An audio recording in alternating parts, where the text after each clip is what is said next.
July the 8th, 1907. Marker post 47 on the Uganda Railway Survey Extension, northeast of the Rift Valley Escarpment, at an elevation of 4,020 feet above sea level. That is where it happened, and when I write those coordinates in this field book, I want whoever reads them to understand that I am not writing from imagination, or from fever, or from the kind of exhaustion that makes men see things that are not there. I am writing this 5 days after we left that camp, in a survey office in Nairobi, with my kit packed and waiting for the next posting, because I want a clear account to exist in a form the company cannot reduce to a single line in an incident file. They will try to reduce it. I am writing to prevent that. My name is Thomas Aldridge. I am 41 years old. I have worked as a field surveyor and camp foreman for 11 years, beginning with mining survey contracts in the Transvaal and moving to the Uganda Railway Commission in 1903. I am not in the habit of keeping detailed journals. The company issues field record books to survey foremen, and I have always used mine for what they are designed for: distance measurements, soil composition notes, equipment inventories, personnel records, and progress summaries for the weekly reports I send back to the Nairobi office. I do not write personal observations in them as a rule. I mention this because I want it understood that what follows is not the product of a literary impulse. It is the most accurate account I can produce of what happened at Camp 47 between the 8th and the 14th of July 1907, and I am writing it because I believe the Commission needs to know before it sends anyone back to that section of the escarpment. The Uganda Railway Extension Survey was a standard 4-week contract to map a new line segment running northeast of the existing rail terminus, across the Highland Plateau above the Rift Valley. The Commission wanted a complete baseline survey, triangulation points across 4 miles of terrain, soil, and gradient documentation at every half-mile marker, and a finished survey package back in Nairobi by the end of the month. I had completed 3 similar contracts in previous seasons on different sections of the line. The assignment seemed entirely routine in every respect. We departed Nairobi Station on the 6th of July with a crew of 16, myself as foreman, Reginald Foss as junior engineer, Cobus Murray as contract surveyor, 2 local guides named Wambua and Kariuki, and 12 line workers drawn from the Commission's regular labor pool.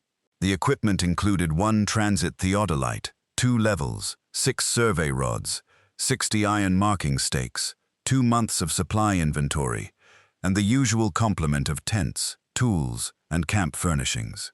We reached the Highland Plateau by early afternoon on the 7th, established camp on the 8th at the site I had selected from the preliminary maps, and began survey work on the morning of the 9th.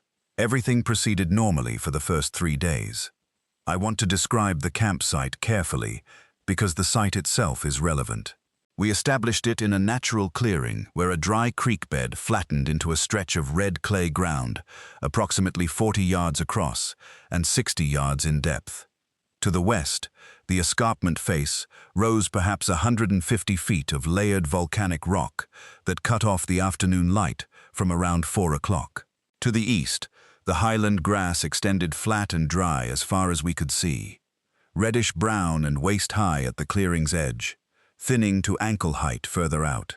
To the north and south, there was a line of low acacia scrub that thickened into something closer to true bush at a distance of roughly 60 yards from the clearing's edge. It was a good campsite. Flat ground, natural windbreak to the west, enough open space to store and organize the equipment without crowding the tents. I have set camp in worse places 20 times. I recorded it as a satisfactory location in my site assessment notes and thought no more about the choice. There were 2 things I noticed that first afternoon that I recorded in my field book and then did not think about again until it was too late to be useful. I want to set them down now, not because they change what happened, but because I think they are information that someone with more knowledge than I have might use. The first was the birds. We had passed through a section of highland bush, approximately a mile south of the clearing, that was loud with the usual highland species, yellow weavers and whydas, and something I did not identify that made a very high, repetitive call in the grass. Normal bush noise, nothing unusual. And then as we came into the clearing, the sound stopped. Not gradually, the way bird noise drops when a column of men moves through territory and the animals pull back from the disturbance. It stopped all at once, as if someone had shut a door. I noticed it and recorded it as unusual, and filed it under the category of things that have an explanation I haven't found yet. There are always things in that category in fieldwork. The second thing was Wambua. When we came into the clearing, Wambua stopped at the edge of it for nearly a full minute, before he walked the rest of the way in. He was looking at the ground. I asked him later in the day what he had been looking at. He said he had been counting the ant trails crossing the path at the clearing's edge. He said there were more of them than he had expected. I will come to what we found beneath the supply store on the 5th morning. But first I need to describe the 4 people in this account who matter most to the sequence of events, because understanding what happened requires understanding who made which decisions and why. Reginald Foss was 26 years old, Cambridge trained, and in his 2nd field season with the Commission. He was technically competent in the ways that 2 years of railway engineering training produces, accurate with calculations, reliable with the instrument readings, precise in his notation. He was less competent in the ways that field experience teaches, which is to say he had not yet learned that conditions in the African bush frequently do not resemble the conditions described in the reference books he had studied. He had a particular habit, which I had noticed in our previous working season together, of responding to things he could not immediately explain by selecting the most ordinary available explanation and defending it more firmly than the evidence warranted. This is a common tendency in technically trained men in their early field years. It usually corrects itself after enough seasons of being wrong in interesting ways. Foss was not a dishonest man or a cowardly one. He was simply at the stage of his development where he still believed that unusual events, examined carefully enough, would resolve into ordinary ones. Cobus Murray was 47 years old, a South African from the Cape Colony who had contracted as a field surveyor across 3 different African territories before coming to the Uganda Commission. He was heavy through the chest and shoulders, not fat but solid in the way that decades of physical field work builds a body. And his skin was so thoroughly weathered by sun and dry air that he appeared to be made partly of the same material as the landscape. He spoke rarely. When he did speak, it was in short, complete statements that contained exactly what he meant, and nothing extra. He carried a long-bladed Boer hunting knife on his belt that I never saw him use for anything other than cutting rope and eating, but the way he wore it suggested he had other uses for it that he had needed in the past and might need again. Murray's was the kind of man who, having arrived at a conclusion, felt no particular need to persuade anyone else of it. He would state it once, and then he would proceed according to it, and the fact that you had chosen to proceed differently was your own business and your own problem. Wambua had been with the Commission for 3 field seasons and spoke English, Swahili, and at least 2 other languages I could not identify when I heard them. He was approximately 50 years old, though he never gave a precise age when I asked, and he knew the highland terrain north of the Rift Valley better than any other person I had worked with in 4 seasons on the line. His father had been a cattle trader in this region before the railway construction began, and Wambua had walked much of the highland plateau as a child, following the cattle routes. He understood the landscape in the way that people who have known a place from childhood understand it, not as a collection of survey data points, but as a living system with patterns and logic that became visible only after years of observation. Wambua was not a man who volunteered opinions easily. When he offered one, he offered it once, clearly and without embellishment, and then left you to do with it what you would. I had learned over 3 seasons to pay close attention when he offered one. Decker. His full name was Johan Decker, and he was the camp supply manager, responsible for the equipment inventory and provision stores. He was 33 years old, Dutch South African by origin, and he had come to the Commission through the same Cape contracting network that had produced Murray, though the 2 men were not especially close. Decker was methodical in a way that went beyond professional competence into something closer to a personal philosophy. He maintained the supply inventory with a thoroughness I have not seen matched before or since. Every item counted and logged at the end of each working day, and again at first light each morning. Every discrepancy investigated and resolved before the day's work began. I had found this quality genuinely useful in him on previous assignments, when it had prevented 2 separate incidents of equipment loss that would otherwise have derailed the survey work. Decker's attachment to the equipment under his charge was not, in ordinary circumstances, a weakness. I want to say that clearly. In the context of Camp 47, it became the thing that cost him his life, and I do not want to write about him as though he was a fool. He was not. He was a man with a strong sense of professional responsibility, in a situation that did not allow for professional responsibility to take priority over survival, and he made the wrong choice in the only way that a methodical and responsible man can make a wrong choice, which is by being exactly himself at exactly the wrong moment. We spent the first 3 days running baseline measurements and establishing triangulation points. The work went smoothly. The terrain matched the preliminary maps reasonably well. The gradient calculations fell within the expected range for this section of the escarpment plateau, and the crew worked at a steady pace, without the equipment problems or personnel issues that can slow a survey in the first week. I had no complaints to record. My evening notes for those 3 days are concise and positive, in the way that field notes from uneventful days are concise. Distance covered, points established, notes on soil composition, personnel status, equipment status. Nothing else. The dominant quality of the highland plateau in the dry season is its sound, or more accurately, its particular kind of silence. This is different from the silence of an enclosed space, or the silence of a city street late at night. The highland plateau in July is not silent in the sense of being empty of sound.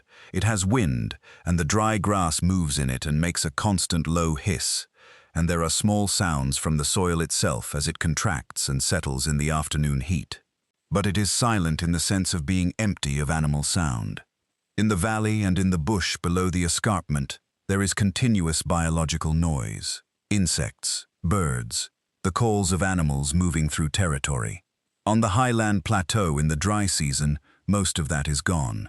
What remains is the wind and the grass and the sounds the survey crew makes, and these sounds carry in a strange way across the flat terrain, farther than you expect, and from directions you do not always anticipate. I had worked on the plateau in previous dry seasons, and I was accustomed to this quality. I mention it because it matters to what I am about to describe. Our camp clearing was quieter than the surrounding plateau. This sounds like a small distinction, but it was not.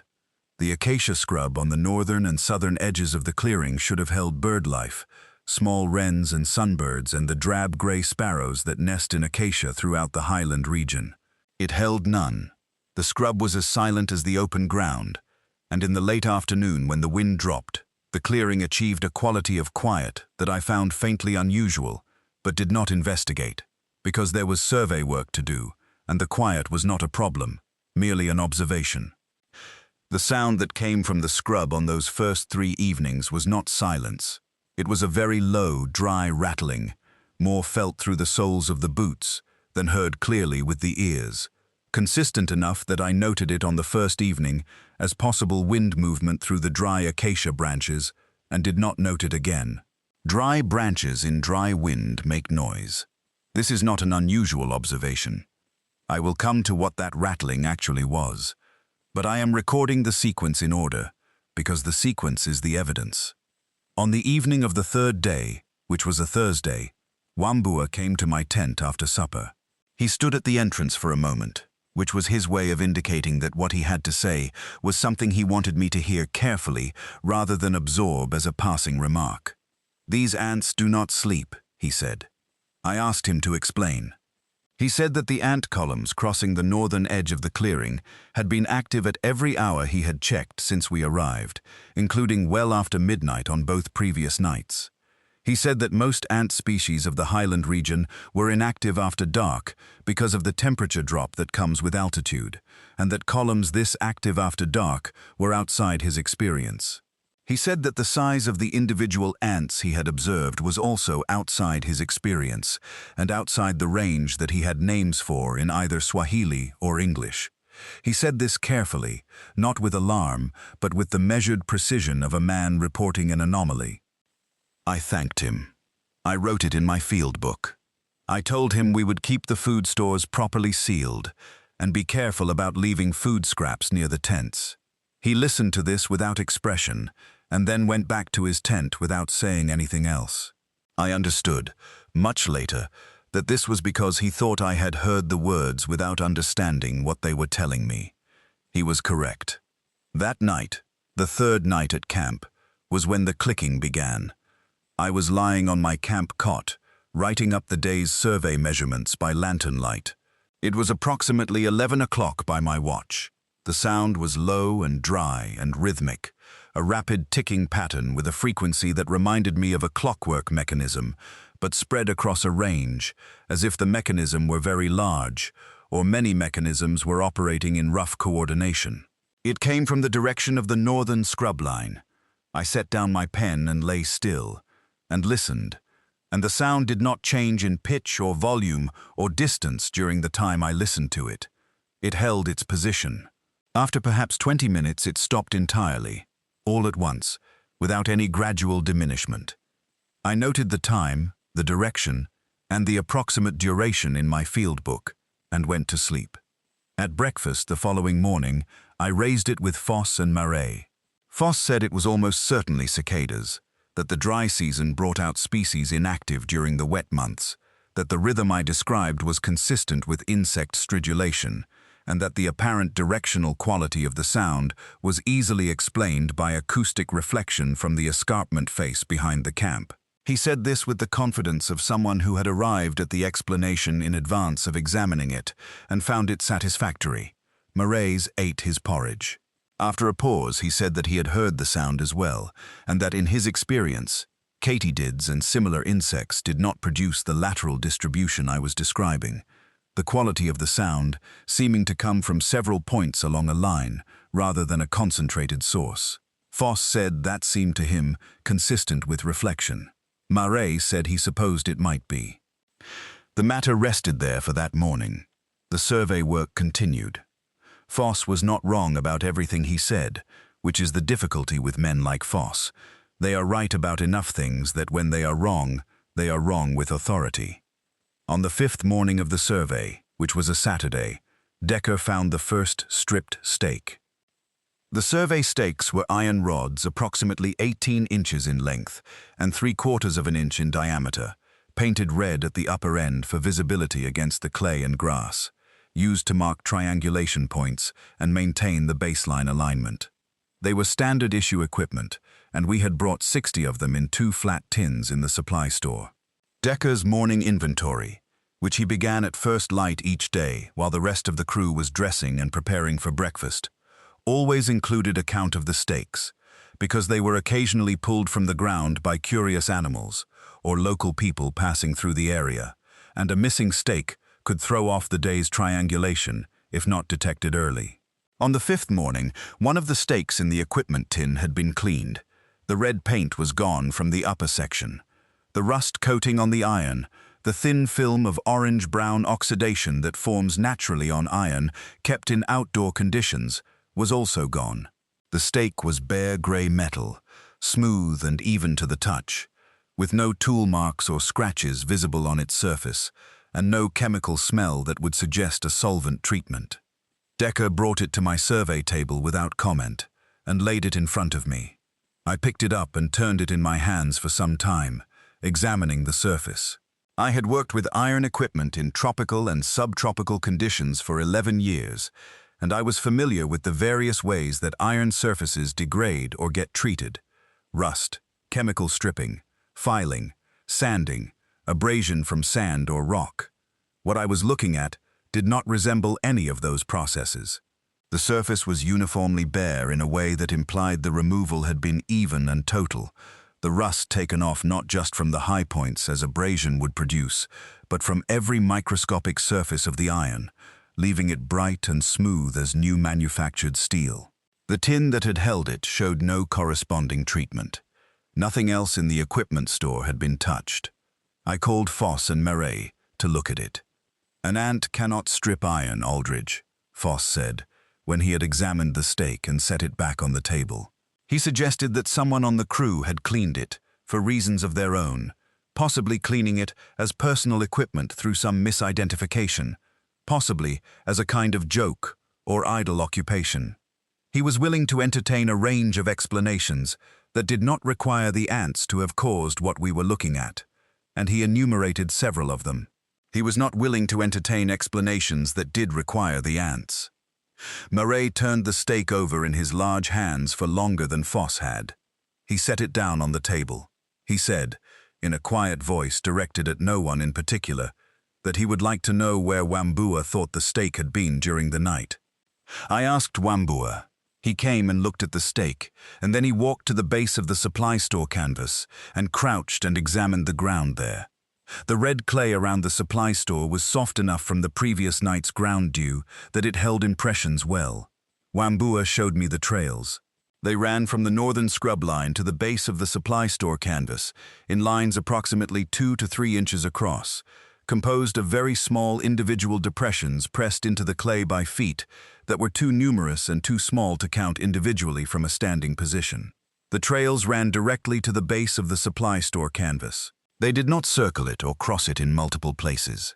They went to it in a straight line from the north, and they returned from it in a straight line to the north, and the outgoing trail and returning trail were slightly different distances apart, as if they represented 2 distinct columns moving in opposite directions, rather than a single column moving back and forth. None of us had yet paid proper attention to what the ants had left standing. I stood up from looking at the trails and I told Decker to move all the equipment tins to the center of the camp clearing, away from the tent perimeters, and to place them on flat boards rather than directly on the ground. I told him to ensure all canvas was tied down at ground level with no gaps at the base.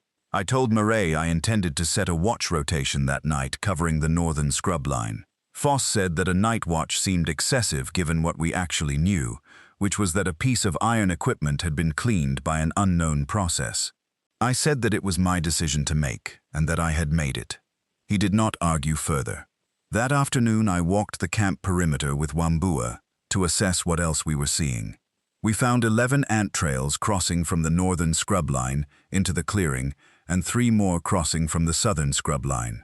The trails were consistent and well-defined, pressed into the clay as if they had been in use for several consecutive days rather than made the night before. Wambua crouched beside the widest of the northern trails and examined it for several minutes. He said the width of the trail and the depth of the individual foot impressions suggested individuals considerably larger than anything he had a name for, and he said this in the careful way he had of stating things he was not certain about, clearly and without embellishment, flagged as uncertain but not retracted. He told me then about the stories his father's people had. The Kamba people of the Highland region, in his father's generation and in the generations before, had carried accounts of a kind of ant that came south from the highest parts of the plateau during dry years when the rains had failed, and that these ants were described in the stories as very large and very deliberate in their movements, not swarming as most ant columns swarm, but moving in organized directed lines, and that they took things that were useful to them, food, organic material, sometimes tools left in the grass by workers who had not returned to collect them.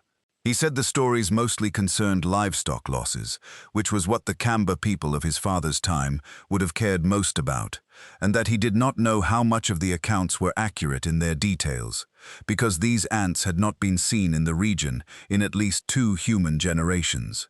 He said the trails at our camp reminded him of those stories in several specific ways: the trail width, the straightness of the column lines, and the selectivity of what had been taken at the supply store, meaning the iron but not the tin, the rust coating but not the iron beneath. I wrote this in my field book. I asked him what the stories said happened to camps or settlements in the path of those ants. He looked at the trail for a moment and then stood up. He said the stories were not clear on that, because the people in them generally moved when the ants came, rather than staying to find out.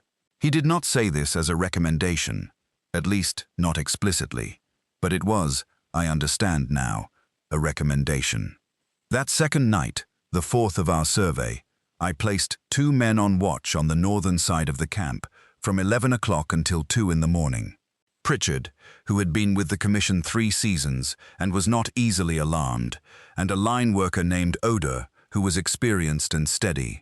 I told them to note any sound or movement from the scrub line and to wake me if the clicking began again.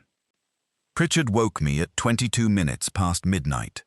I came out of the tent, pulling on my boots, and Pritchard pointed north and said nothing, which told me what I needed to know before I heard it. The clicking was back, but its character had changed. The previous night it had been a single source, or what had seemed like a single source, a line of sound from the northern scrub at a consistent distance. Tonight there were 2 sources, the northern scrub and the southern scrub, and they were not synchronized. The northern clicking was perhaps a half-beat ahead of the southern clicking, the 2 rhythms moving in and out of phase with each other at irregular intervals, producing a rolling wave of dry sound that traveled across the camp from north to south and back again like a tide. I stood in the center of the clearing and turned slowly and confirmed that both sources were real and distinct, and that I was not experiencing the acoustic reflection that Foss had proposed the previous morning. Foss had been wrong. That is not a satisfying thing to conclude about a situation like this one, but it is the accurate conclusion. I woke Murray. He came out of his tent in his field clothes, which I noticed and filed as the observation that he had not been sleeping fully either. He stood in the clearing and turned his head slowly, listening. He said that the sound was moving, and when I asked him what he meant, he described something I had been trying to articulate for myself and had not found words for. The northern sound cluster was extending eastward along the scrub line, while the southern sound cluster was extending westward. And if that pattern continued at its present rate, the 2 arms of sound would meet somewhere east of the camp clearing within perhaps an hour or 2. He said this in a very flat voice, the voice of someone describing a thing that has a logical structure they would prefer it not to have. I told him I wanted to wake the full crew. He said he thought that was correct. We woke the men quietly and told them to gather in the center of the clearing with their personal kit ready and to stay away from the tent perimeters until we knew more. Most of them came without argument. Foss emerged from his tent, irritated and disoriented, his hair uncombed, saying that it was cicadas, that we had established this, that disturbing the whole camp over insect noise was excessive and unprofessional, and that he intended to say so in his report. Murray turned and looked at him and said, "I have seen a man die of foolishness before. I do not intend to see it again." Foss opened his mouth and then closed it. He stayed in the center of the clearing. The clicking reached the eastern edge of the camp at approximately 1:30 in the morning, the 2 arms meeting and merging into a single continuous sound line that wrapped around the eastern side of the clearing. And then, with no warning and no diminishment, it stopped. Not the way a sound stops when the thing making it moves away, fading at the edges. It stopped all at once, as if a signal had been given. The clearing was very quiet after that. We stood in it for an hour without speaking much, men standing in the dark holding their personal kit, watching the scrub lines. Nothing happened. Murray said, after an hour, that he thought it was probably done for the night, and that we should get what sleep we could. Most of the men went back to their tents. I stayed up until dawn, writing in my field book and watching the northern scrub line. Wambua sat near the center of the clearing for most of that time, also not sleeping, and we did not talk, because there was nothing to say that adding words to would improve. In the morning we found what had been done to the supply store. The canvas on the south face of the supply store had been breached, not torn or cut, not damaged in any way that I would have described as violent or forceful. A section approximately 24 inches wide and 18 inches tall at the lower corner of the south face had simply lost material. The canvas was gone from that section, not cut away with a clean edge but reduced, the threads of the weave taken individually until the section was open, leaving an aperture through which I could see the interior of the store. The edges of the aperture were not frayed. The material had not been chewed or torn. It had been disassembled. The contents visible through the aperture were undisturbed in their positions. Decker went through the full inventory. 2 bags of grain from the lower tier of the supply stack were lighter than they should have been. When I cut one open and measured the contents, approximately the top quarter of the grain was missing. The burlap of the bag was intact. I examined it closely and could find no rupture in the weave large enough to allow grain to pass.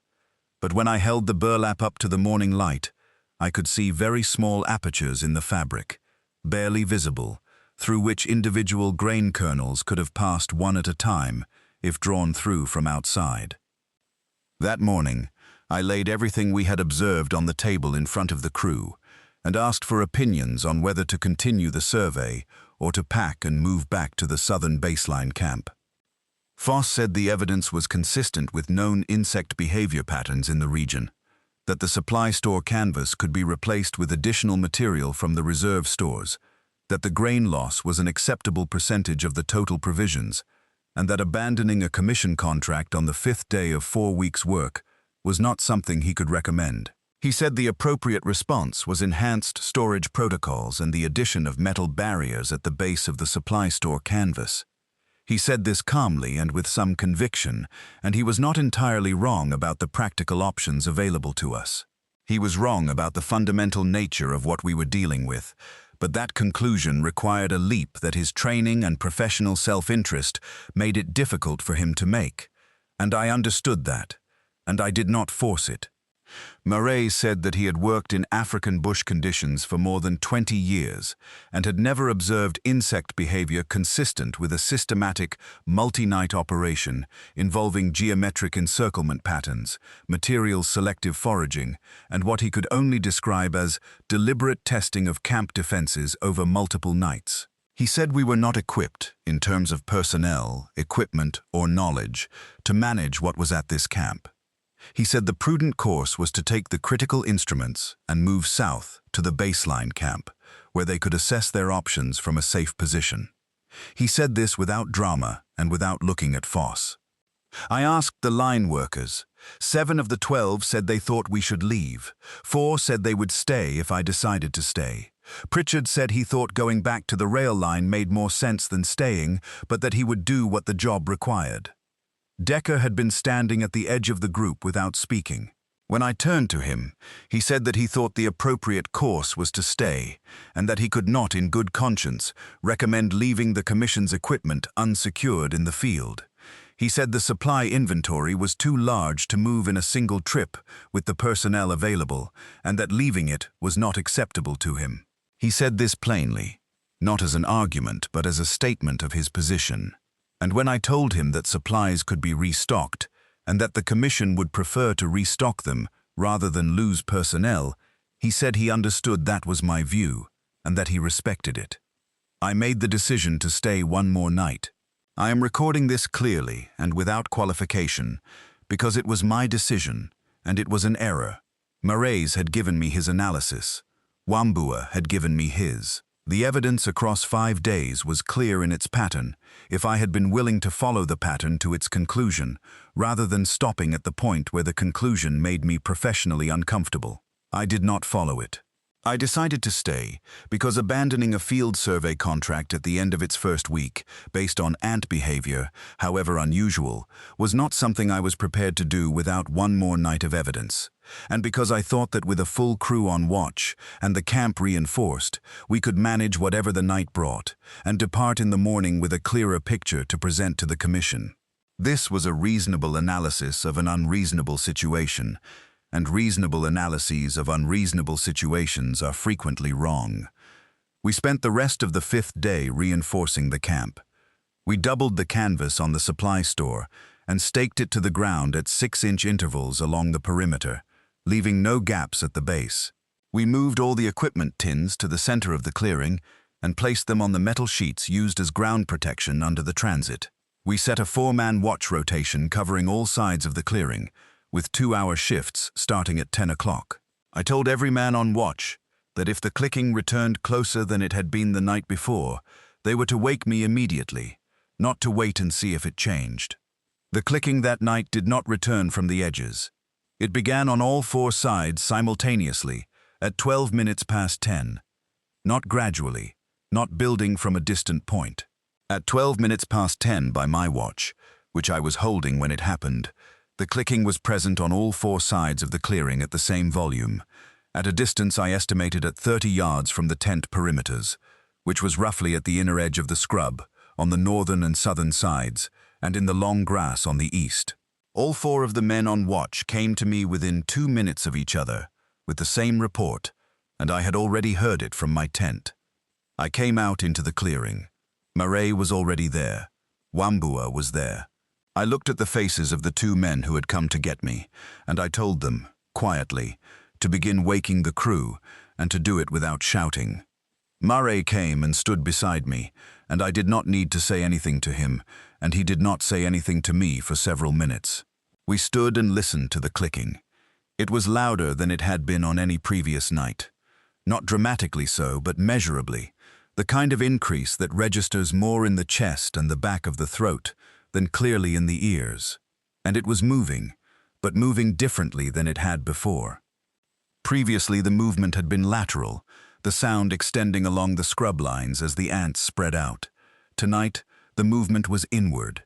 The clicking on all four sides was drawing toward the center, slowly, at a rate I estimated at roughly 5 yards every 10 minutes, maintaining its geometric regularity as it came. Each side was moving at the same rate. The four sides were maintaining their alignment with each other. The shape of the thing was a contracting rectangle with the camp at its center.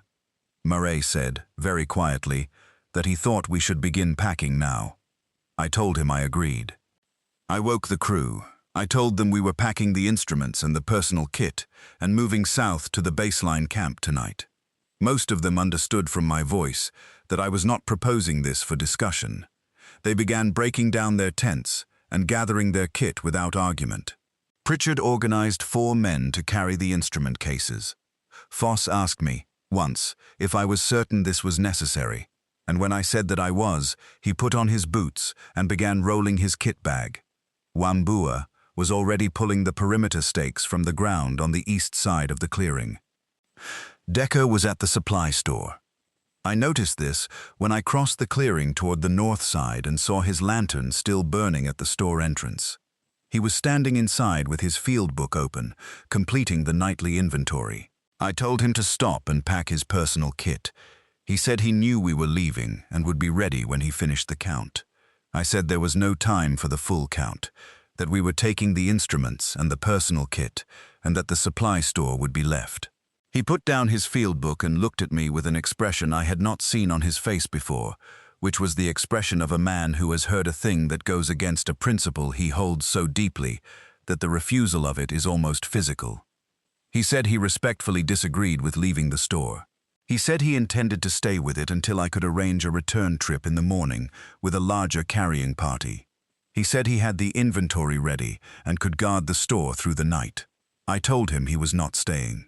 I told him this twice, and on the second time I used a different tone than the first, the tone that I use when I am not negotiating.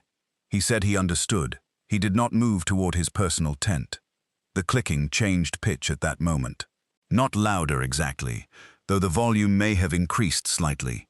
The frequency changed, from the low, dry, rhythmic ticking it had been on every previous night, to something higher and sharper, a rapid staccato that was harder and more percussive, the difference between a watch spring turning and a typewriter key striking.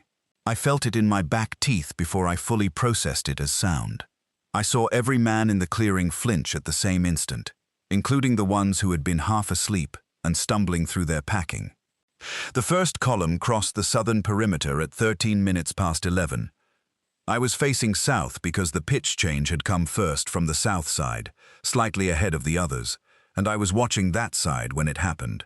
The column emerged from the grass at the edge of the clearing in a line approximately 4 inches wide, very dense and continuous, moving across the red clay toward the southern tent row at a speed I did not expect from what I had seen of the daytime trail activity.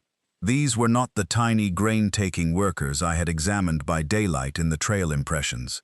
In the lantern light, I could see distinct shapes in the column, bodies the size of large beetles, dark-bodied, with heads that caught the light as they turned, and the movement of the column as a whole had a directed quality, a straightness that was not the searching lateral movement of a foraging column, but something more like the movement of a crew of workers who know exactly where they are going.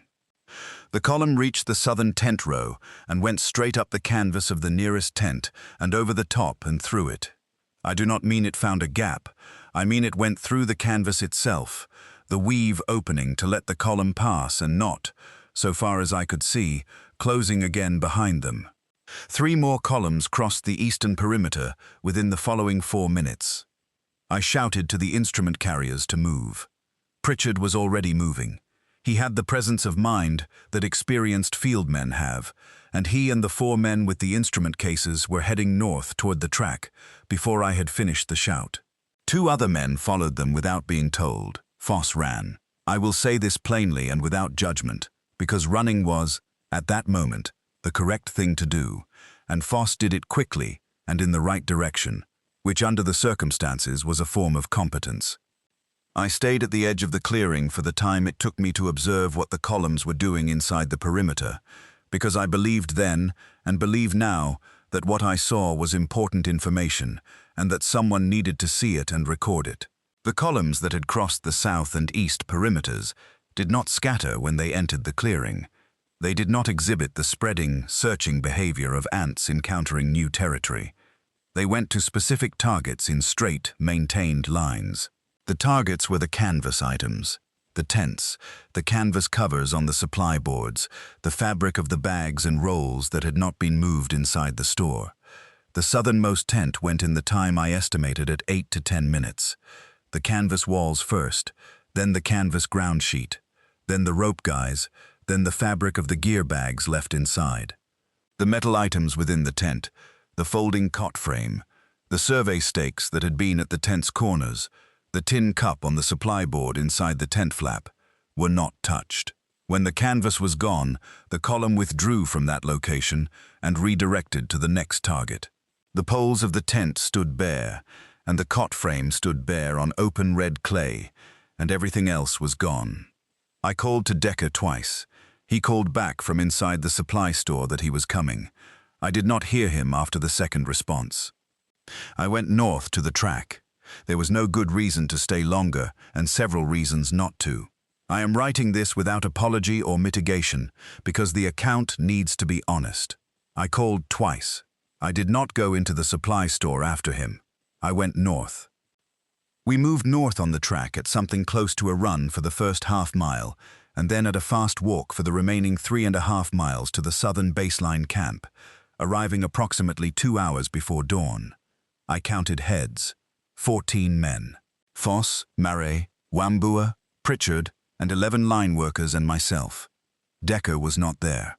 The line worker named Odor, who had been on the first watch rotation and who I had seen in the clearing early in the night, was not there either. I had not seen Odor leave, and I did not know when he had not left.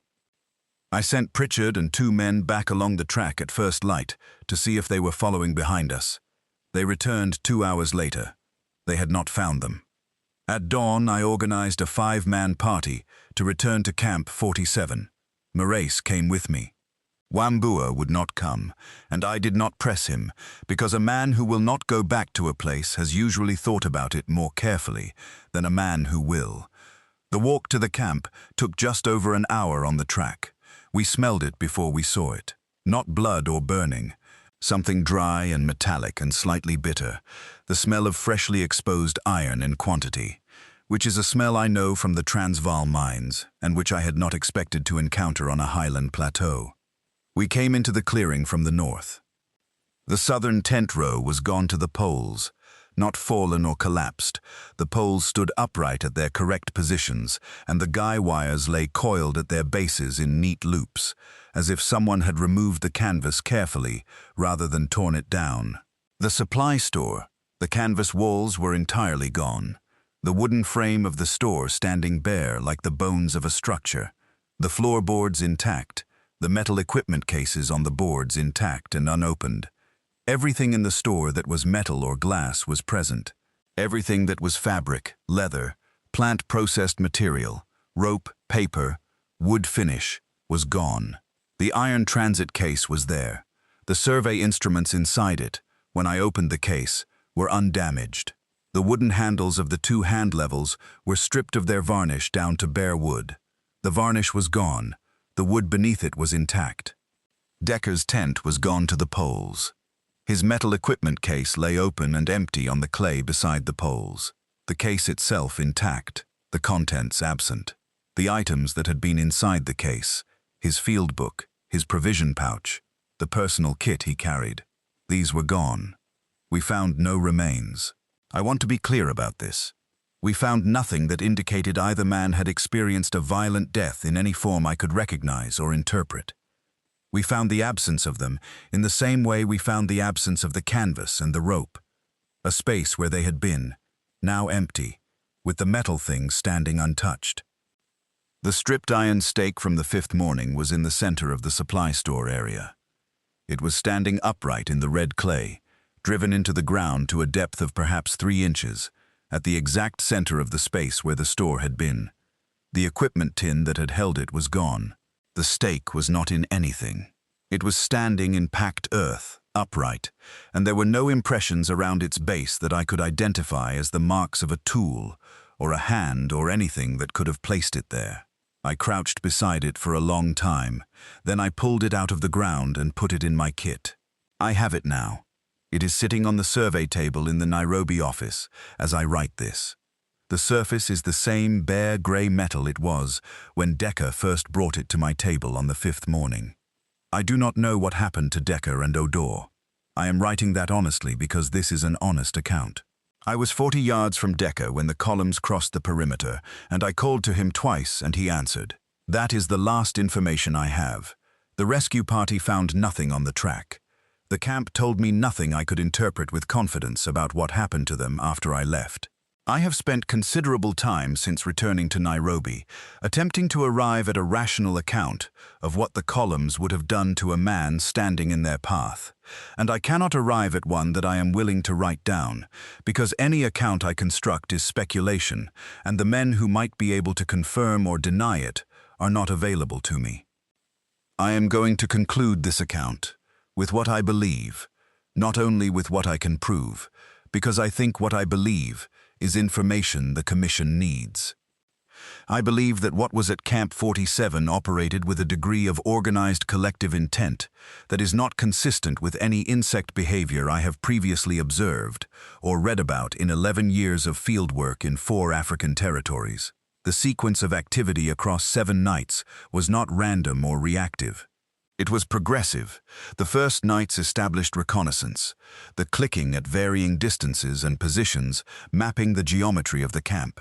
The stripped stake was a materials acquisition test, a probe to determine what was accessible and what we would do when we noticed the absence.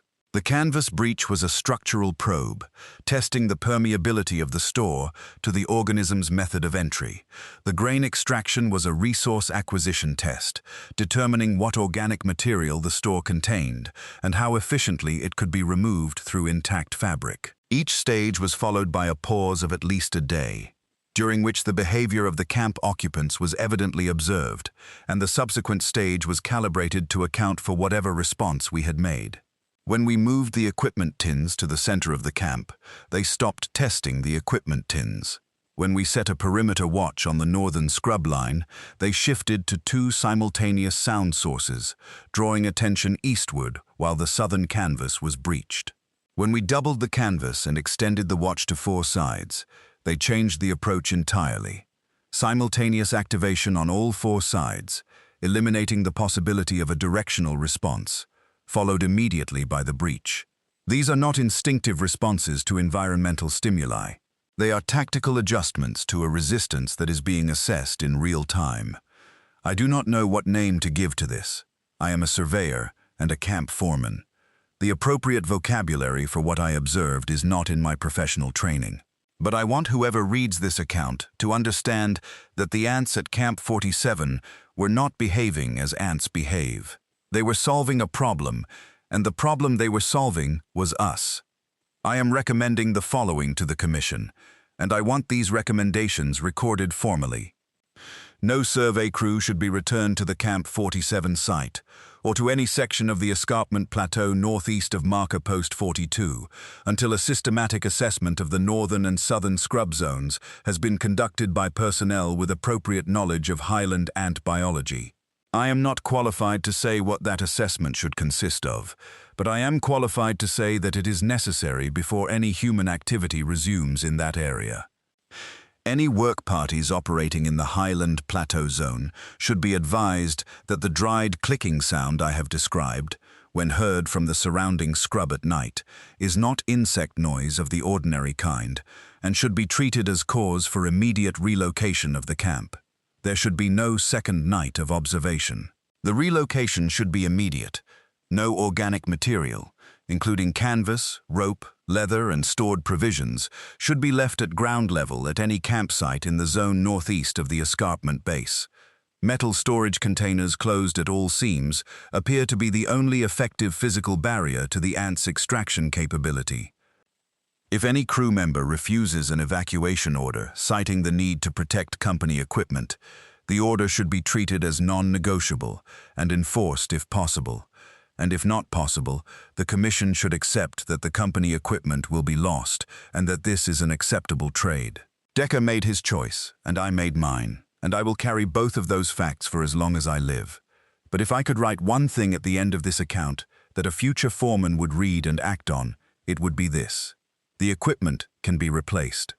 Do not let anyone tell you otherwise, and do not let anyone stay behind to find out if it is true. Do not camp near the escarpment grass in the dry months. Do not let them have your iron first.